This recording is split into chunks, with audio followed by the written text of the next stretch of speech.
तुम्हालाही मंत्रिपदातून मला प्रश्न सापडलो नाही आणि तुम्हाला कोणती चुकीची माहिती सांगितली बघा.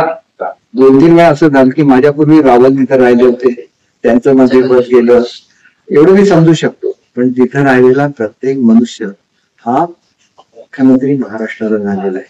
शरद पवार साहेब राहिले, विलासराव देशमुख राहिले, शिवाजीराव पाटील निलंगेकर राहिले, मुख्यमंत्री झाले. निलंगेकर साहेबांच्या बाबतीत कोणाचं एक्सपेक्ट केलं नव्हतं, मुख्यमंत्री झाले. मग तो वाईट आहे का बंगला?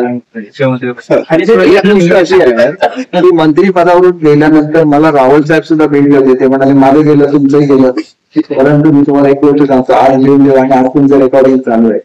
मंत्रिपदापेक्षा मोठ्या पदावर मी जाईल एवढी त्या बंगल्यामध्ये पवित्रता आहे. मी तिथं आल्यानंतर तिथे गणपतीची स्थापना केली. त्याच्यामुळे कुठलीही वास्तू वाईट नसते. वास्तू नेहमी आशीर्वाद देत असते. तर तुम्ही सुद्धा त्या वास्तूची त्याची सेवा करावी, त्या वास्तूला सुद्धा जपायला लागतं. आणि माझी खात्री आहे, मी तुम्हाला सांगितली मला हा आशीर्वाद मिळालेला आहे. नाहीतर मी मंत्री राहिलो असतो तर मी माझ्या जिल्ह्यामध्ये मी काम करू शकलो. आणि आज मी फर्स्ट टाइम रिअलाइज केलं की अधिकाऱ्यांना स्कीम म्हणजे काही ते कळलेलंच नाहीये. त्यांनाही समजून सांगायला लागेल, ही कामं करून घ्यायला लागतील आणि ती जर कामं करून द्यायची म्हणून मला जर एक ब्रेक दिला असेल तर ब्रेक घेऊन द्यायची. तुमचा आग्रह राहणार का? बिलकुल नाही. तुम्ही ज्याला बंगल्यात मंत्री नसतात त्यावर तुम्ही बंगल्यात राहू शकता.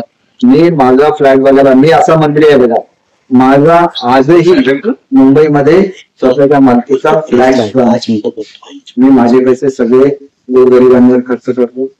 माझा स्वतःचा फ्लॅट नसलेला म्हटलं हार्डली कोणी आमदार असेल की त्यांचा स्वतःचा राहण्याचा नाही. आणि 2-2 वेळा मंत्री झालेल्या माणसांचा मुंबईमध्ये स्वतःच्या मालकीचा फ्लॅट नाही, कोणाला पटणारच नाही. मी सध्या शोधतोय